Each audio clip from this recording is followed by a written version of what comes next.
This episode of The Bill and Callie Show is brought to you by Ray's Movers and Self-Storage, offering storage solutions and all your moving needs.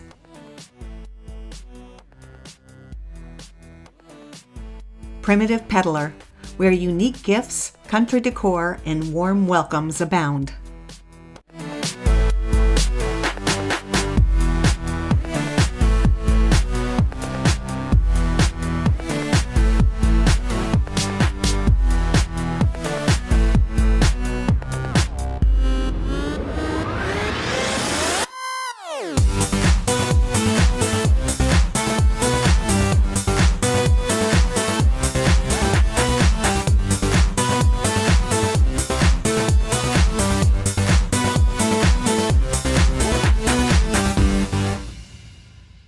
Welcome to the Bill and Callie Show, coming to you from Wildrose Brewing in Griffith, Indiana.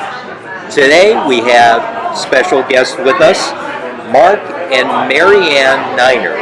They're the founders of an organization called Planting Possibilities.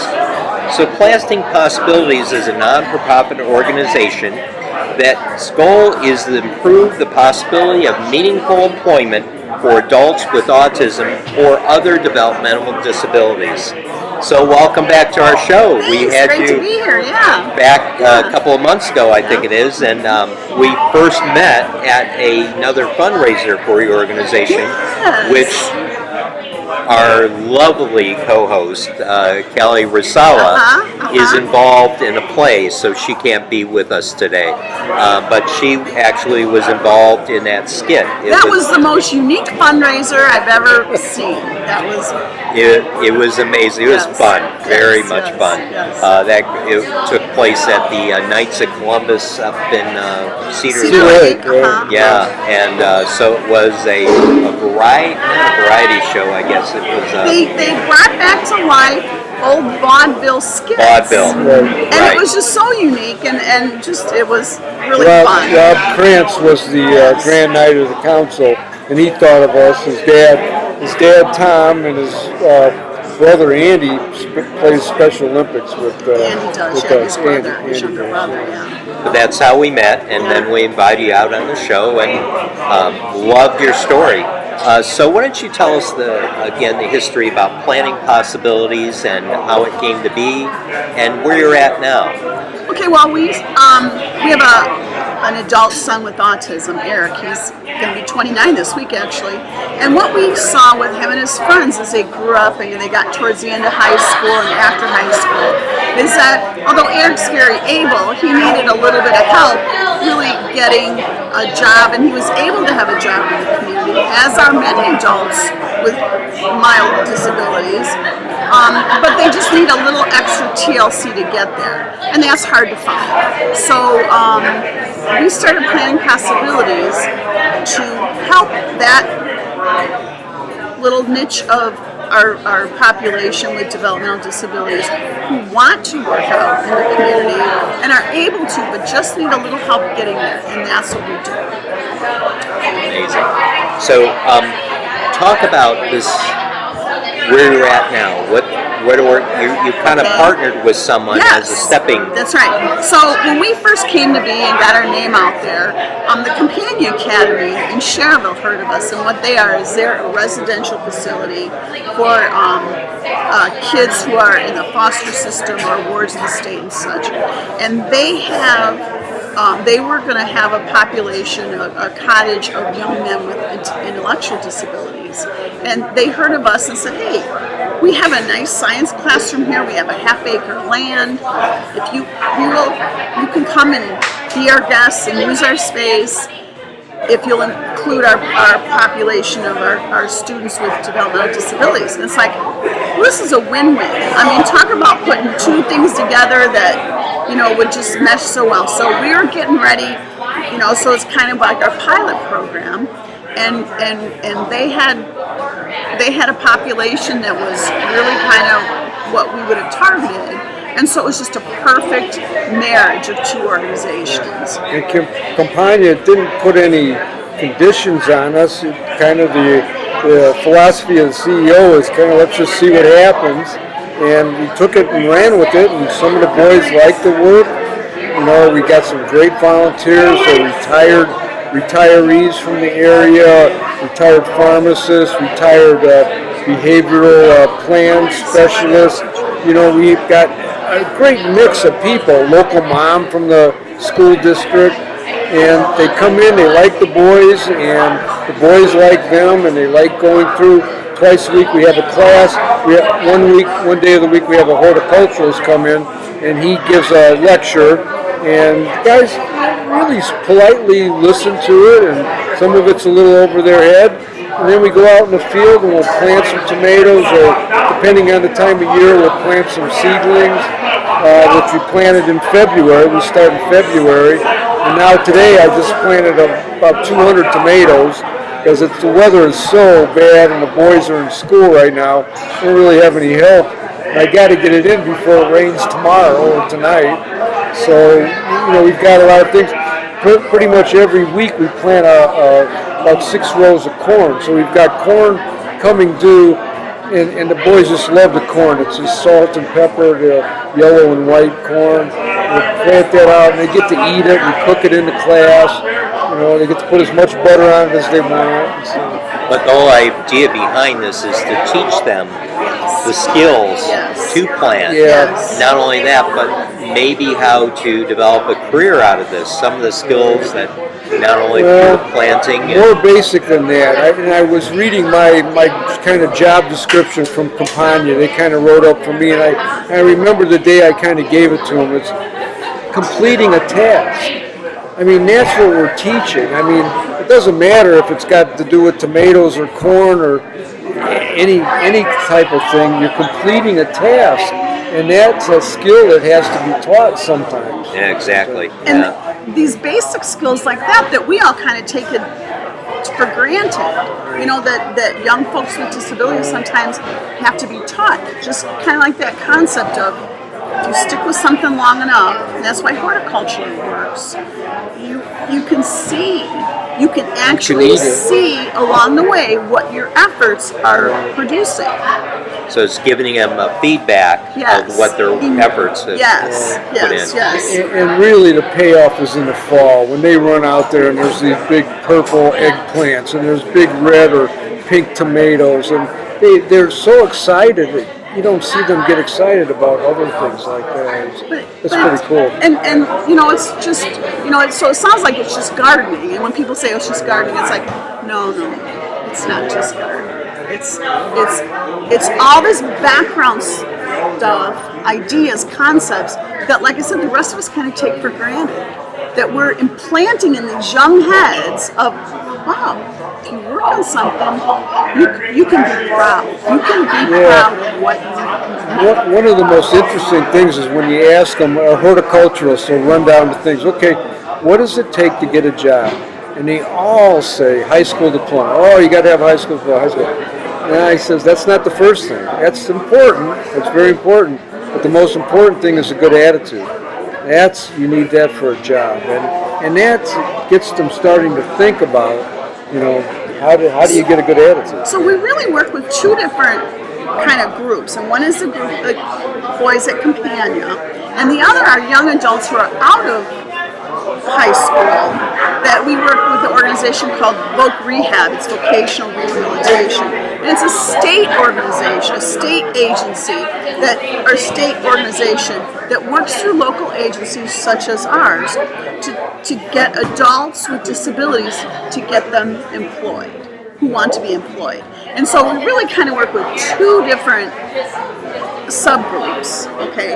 And so we have the adult group where we go out and we have job coaches, you know, and they go through a discovery thing where they find out you talk about what they want to do, and sometimes that's not realistic with other realities in life, but you know, you mesh everything up and you pull it together, and so you find what will work for them and what they'd like to do. We have job coaches that go and help them get situated and help them get in. So, and we have several clients who have jobs and have been placed and even improved their employment situation even from their first jobs that they've been. So it's really kind of two different segments that we work with. Yeah, there's two important things that we started recently is grocery stores used to have their own training programs. They no longer have that. So we started a bagging school.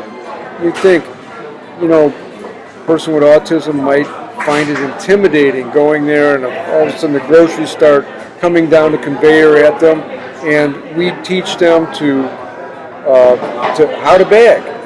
Give them a brief overview, actually a couple weeks probably, before they go into Jewel, because it's really do or die.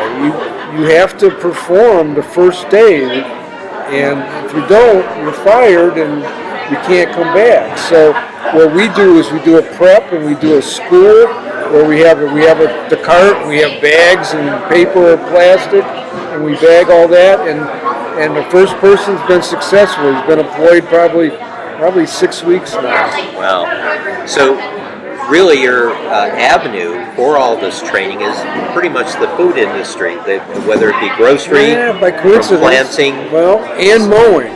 We also started. Just started. Couple of the young men. Just in the last few weeks. Well, a couple of the young men that actually are from the community, not from Campagna, but older men from the community, had trouble keeping a job, or finding the right job. They had trouble finding the right job.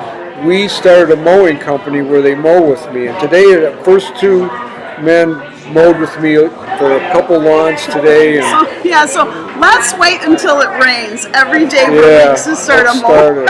So probably we should change this from planting possibilities to growing possibilities. That would encompass it. Yeah. Right? Wow, because that's different from when we last talked. And Yes, so, that's brand new. Yes. I mean, So we bought a trailer.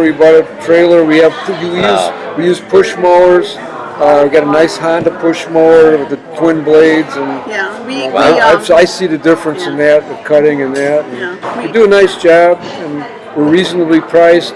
And I don't want to, do every lawn in the community yet, but we like to do a lawn or 2 when you're on vacation. If you go on vacation, and then we can kind of ease into it from that. Or when you've had so much rain that it grows like an inch an hour. Crazy, yeah. Tell me about Twice a week, right? Oh my goodness. So that's an interesting aspect. So this seems to be growing from what you originally conceived. And it has, and as you know, if you make a plan for something, you have to kind of be open to different things pop up, and you have to say, oh gee, okay, is that part of our mission, or is that going to take us on a left turn? And if it keeps us on our mission, it's like, oh, we never thought about that, but gee, why not? And we'll go forward. And that's something I've always learned in business. Never begin a path without having a side road to go off Plan to. B, right. Plan B, exactly, because a lot of businesses fail that make a plan and they don't plan for a change in environment, change in demands, and that's a fatal thing. In hindsight, I always see they didn't see that coming, but it's true. And so let's talk about the future, because I know you guys have some very intriguing plans, very interesting plans, and we saw architectural drawings of this beautiful facility. So let's talk about that, this facility, if you will. It's our goal to build a job training center in Lake County, Indiana. We don't have anything like this in Lake County. Lake County has nearly 500,000 people, like 490-some thousand. Statistics say that 14% of the general population have some kind of developmental disability. 14%. It's a lot of people. So even if a little 10% sliver of that population falls into our demographic, which would be an adult with a cognitive or mild disability or autism who wants to work in the community, well, say 10% that little sliver, that's still, I did the math on it one time, still, that's like 32,000 people. So if a little bit of them, that's a lot of people. So our target population will never decrease. With autism, 1 in 58 kids or whatever, our target demographic will never decrease. So I don't think we'll never have nobody to help. So what we want to build is a job training center, kind of disguised, if you will, as like a garden center or a small event space, and kind of based on a horticultural type thing, because that's what we do. And part of it would be a retail center with like a garden center, because again, the growing, there's many levels of skill involved in that, which is why we kind of picked that to begin with. So then you have horticulture. Then with that, you have a retail part of that. Somebody has to, be working the cash registers and Garden doing stand. All that. And then what we also want to include in this training center is a small event center, looking like a little conservatory, pretty little greenhouse, a large, pretty one, and a commercial kitchen. So then we can train people in culinary and hospitality. So here we have in this one little place, we can train people in culinary, hospitality, office and business skills, retail skills, and horticulture. All in one place that looks nice and fits into a community, and our folks are out there, and people in the community can come to us and get to know us for what we produce something, and our goal is to be as financially self-sufficient as we can possibly be. Right, and if I remember, there's a hall for activities to rent out for weddings, receptions, graduations. Then, of course, the garden where this whole concept came from. Right. So, in a way, you could have like from farm to table. Yes, right, yeah. Mm-hmm. And the two gentlemen that were here before this meeting were part of a land search committee that we have, and we're discussing a deal and potential, parcels that we might look at. So that's part of what was happening before this. Yeah. So what the land we're looking for is somewhere between 10 and 20 acres, more like 15 acres, Lake County. It has to be in Lake County, Indiana. And if we had that much space, we could accomplish, I think, most of what we're looking to accomplish. Now we realize when you see our vision rendering, that's a big vision, and we know that. And we know that all these organizations, there's big organizations that provide services for people with disabilities, and we have many, several of them in our area, and they've been around for 50, 60 years. And so we know it takes a long time to get there, but we're in it for the long haul. Yeah, and we'll be putting up graphics during this. We'll overlay it and during our discussion, so people get an idea, because it is an amazing center, very intriguing, all the possibilities, hence your name, Possibilities, right? So, and it seems like, and is there also like a dormitory or a living center? Phase 4, originally Phase 4 was a residential facility to live on site, because, Mary Anne and I look at what will happen to my son, as when I'm gone. So that's, I think, a primarily like a dormitory.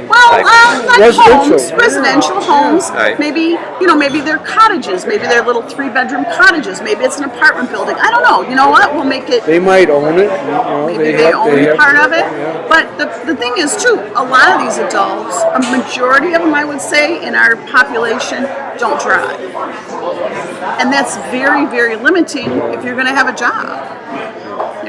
So, and we don't, and not that we think they're going to work for Planning Possibilities at our center forever. Really, our goal is to train them and get them out. Right. Yeah, but Planning Possibilities would always be a place they could come back to. Yes. If things don't work out, and if things don't work out, they could always come back. It's a life skill, teaching them, how to maintain an exactly. apartment building, Yes. how to maybe pay that rent budget for things, as it comes in. And maybe they just need help, just if there's a problem. If the checking account doesn't balance for some reason, or there's some issue they can't help, that would be help for them to do that. And there's just funny little, our son, he's very high functioning, he's autism, he drives, he has an associate's degree from Ivy Tech in culinary, he works at St. Margaret's, or Paris Building, I'll call it St. Margaret's, I know what to call it, Princess in North Campus. And he's very, very proud of his work. He does very well. He works with wonderful, kind people. Oh, that's great. Yes, yes. So, take this one step further, and we've talked about where you came from, where you're at now, and what the plan is for the future, which is awesome, amazing. I can't wait for our viewers to see some of the plans. So, let's talk about funding. Where you're getting the funding for some of these things, events, and so what events do you have coming up? Well, coming up, we have a golf outing in August. It's at the Sherwood Golf Course in Cherville. It's August 10th, and that's one of our bigger fundraisers for the year. That we get sponsors for, big sponsors, little sponsors, donors, the whole gamut. I was about to ask. So so there's opportunities for people to advertise, like Fire hole, right? Exactly. We probably have 80 plus golfers. I mean, we've had in the past. We usually get that kind of response, so it's a pretty decent outing. And Sherwood Club does a great job with the food. Everybody goes away. We just had a tea party. Now, one of our friends, Denise and George Buck. Denise used to own a tea house in Highland for a while. I think it's very near this, and she likes doing teas, and she has all this tea stuff. And she likes to help nonprofits raise money with tea parties. And so when she came to us 2 years ago, I'm like, I never heard of a tea party. Well, that's a little bit out of my... What my opinion is, they're putting something in that tea. They're not showing up for the tea. She does it for Calumet College too, right? Yeah, so the sisters there, she did it for the sisters there. But it's the Hammond Port Authority allows us to use their Hammond Marina, their Clipper. The second floor, it's all glass all the way around. Looking out on the marina is pretty nice. So they're very generous with that. And then Denise and her friends make this beautiful, wonderful little luncheon for us. It's cucumber sandwiches and Devonshire cream. Devonshire cream, which is kind of a lemon. Sounds like a hoity-toity type of affair. And it's so fun. Yeah, they're putting something in that tea, I'll tell you. And that's one of our fundraisers that we just had last month. And that was very successful. We sold out 100 tickets. The room is limited to 100. We sold out in 2 weeks. I mean, it's really a fun event. Going back to the golf outing, can someone go to Planting Possibilities website to register? Or if they want to sponsor a hole? Eventbrite, you can go to. And on our website is a whole all the information about the golf outing. So if they want to register to play or sponsor, they could go there. Great. That's all there. So anything else coming up? On June 15th is Rockapelli. Now, Rockapelli was started, 7 years ago, maybe 8, maybe. Joel Radijak, who at the time, 7 or 8 years ago, was this 19-year-old young man in Munster. He grew up across the street from us, and so he's known my son his whole life. And Joel has always been into music. And so he said he wanted to have a musical event, like a festival. That would, to benefit Planning Possibilities. When he was 19 years old, he told me this. It's okay. Amazing. Yeah, I think this is the 7th or 8th year now. Oh. It will be in... this is the first year, actually, they're going to have it right here in Griffith in Central Park. We're going to have to get this kid work for the Bill and Kelly show. Man, he is dynamic. He is just a go-getter. He's a wonderful, wonderful kid. And he has Planning Possibilities is one of the main beneficiaries of Rockapelli. It's a music festival. I think it's from 2 to 10 p.m. in Griffith Central Park on Saturday, June 15th. And it's just free. It's free.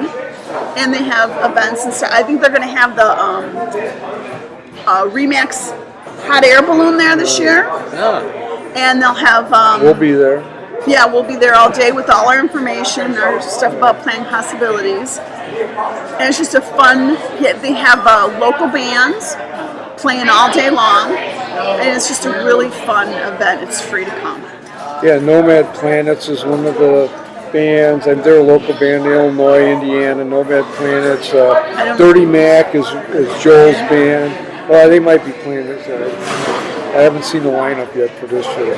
Joel's the producer, so he decides the lineup. If people go to Planting Possibilities Facebook page or website, they can get information on that? Yeah, we will. And right. and Rockapelli Music Fest, I think, is their Facebook. You can get on Facebook on Rockapelli, and they're on Facebook. Big presence on Rockapelli. You know, we'll put a link on when we post yeah. this video up there, so people can just click on it and get there. So it's amazing. Yeah. So this sounds exciting. You've kind of grown since we've last talked, and yeah, Highland was real supportive. They let us use let Joel use Main Square. That's where it's usually taken, but they have a conflict this year, so they moved over to Griffith Central Park. Yeah, so this will be a new, different kind of thing, and it's just a really fun day. And we have a lot of, we have a geranium sale in May that we just finished, and that's the day before Mother's Day. We do a geranium sale, and actually I think, do we have more geraniums at Pepino's? Yeah. The Pepino's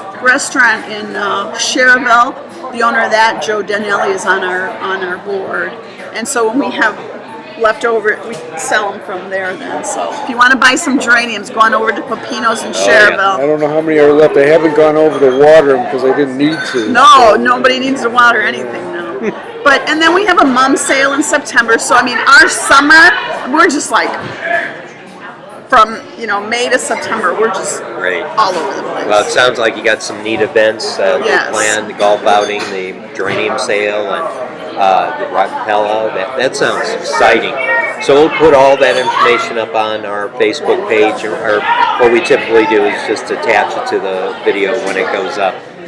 One thing that we hope to do is go out and visit with you guys on site. That would be exciting. We could arrange that. A couple of the young men that have worked with me on the mowing crew, and then probably one resident from Campagna that can go out in the community. I could probably arrange something like that. I tell you what, once you come out and mow our yard, and no, just kidding. 40 I'm not looking forward to that tomorrow. I'm going to get clumps. And this is a perfect time to come and visit us, because over the winter, starting in February, we had lights, grow lights set up, a special arrangement in the classroom, got all the seeds planted and stuff, and now we're just getting them out in the garden. So they went from growing in the classroom to growing in the greenhouse when they got a little bigger, and then they spent a week or two in the hoop house under the shade cloth to kind of harden them up, and then now they're just now getting planted out in the garden. I'm telling you what, this spring that we've been having. Oh, it should have been out 2 weeks ago. Oh, yeah. I know, but I mean, that's something else. It's like changing the climate, and talk to the kids about that. How sometimes you got to delay the planting. Oh, we go over the horticulture. So why don't we go in the garden when it's wet? You don't want to compact the soil, so we don't go out there. And here I'm out there yesterday. Or today. It rained 2.5 inches last night, and I'm out there trying to get the tomatoes in. So we got the peppers left to plant, so we'll get those in. Well, it sounds like some exciting stuff, because if this all works to fruition, there will be an awesome community of people that will be learning how to be self-sustaining. It's exciting. You know what? And some adults with disabilities, the goal of them working is not necessarily financial. It's self-esteem. And it's like, just like us, people with disabilities, just like us, want fulfilling work to do. And some of these, like some of the, There's a social aspect to it, too. The young man who just got the job a month or two ago, bagging at Jewel, he was told in high school his mom was told he would never be able to get a job. He'd never be able to do that. He had tried that and he couldn't do it. And part of it was he wasn't fast enough.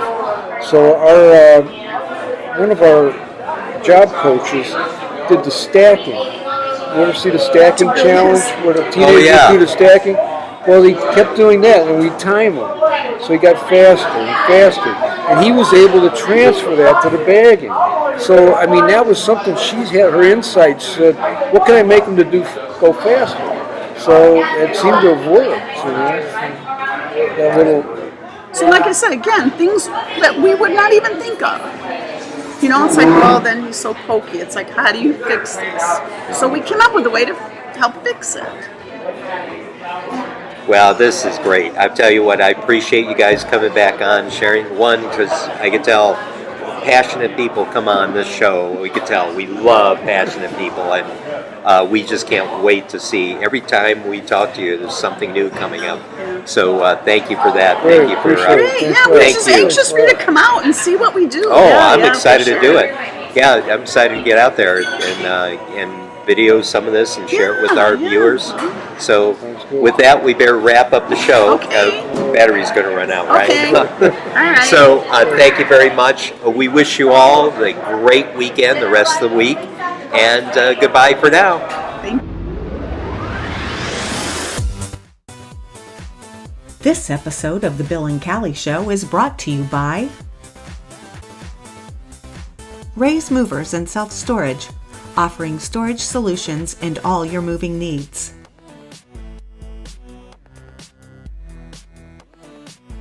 Primitive Peddler, where unique gifts, country decor, and warm welcomes abound.